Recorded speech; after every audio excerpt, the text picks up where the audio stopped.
श्रीमद् भागवत जी के दूसरे स्कंद में उस सर्वव्यापी श्रीपति भगवान विष्णु की उपासना एवं उनके स्वरूप का वर्णन हमें मिलता है। श्री सुखदेव जी महाराज और परीक्षित के बीच प्रश्न उत्तरी चल रही थी। तब परीक्षित महाराज ने यह प्रश्न किया कि 7 दिन में मरने वाले व्यक्ति को क्या करना चाहिए। हे मुनीश्वर, इसका उत्तर आप हमें दें।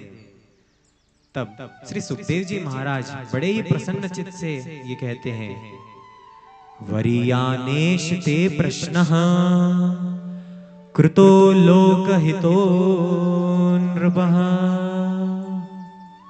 आत्मवित् सम्मतः पुंसां श्रोतव्यादिषु यः परः। हे परीक्षित महाराज, आपने जो प्रश्न किया है वो लोकहित के लिए है, सभी के कल्याण के लिए आपने ये प्रश्न पूछा है कि 7 दिन में मरने वाले व्यक्ति को क्या करना चाहिए। हे परीक्षित, यदि आप ये पूछते कि मैं 7 दिन में मरने वाला हूं, मुझे क्या करना है, तो वो व्यक्तिगत प्रश्न होता, पर्सनल प्रश्न होता, परंतु आपने लोकहित के लिए प्रश्न किया है। हे परीक्षित महाराज, मरते तो सभी है,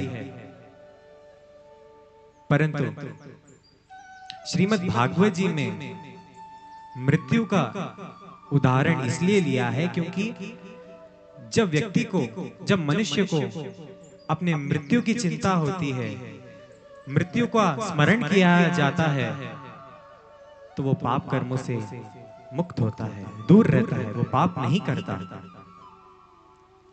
हे परीक्षित, मनुष्य जीवन, परिवार, संसार, कष्ट, बाधाओं से अपने जीवन चक्र में ही इतना उलझा है कि उसके पास प्रभु के लिए वक्त ही नहीं, समय ही नहीं है।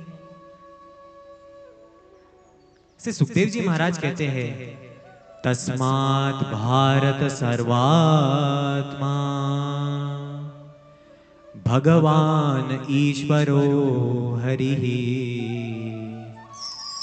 श्रोतव्य कीर्तितव्य स्मर्तव्य चैच्छता भयम्। हे परीक्षित महाराज, जो मृत्यु के भय से मुक्त होना चाहता है, उसे भगवान की महिमा, भगवान के पवित्र पावन नाम, भगवान के गुण, भगवान की लीलाओं का स्मरण करना, यही उसका परम कर्तव्य है, जिससे वो अभय हो जाता है।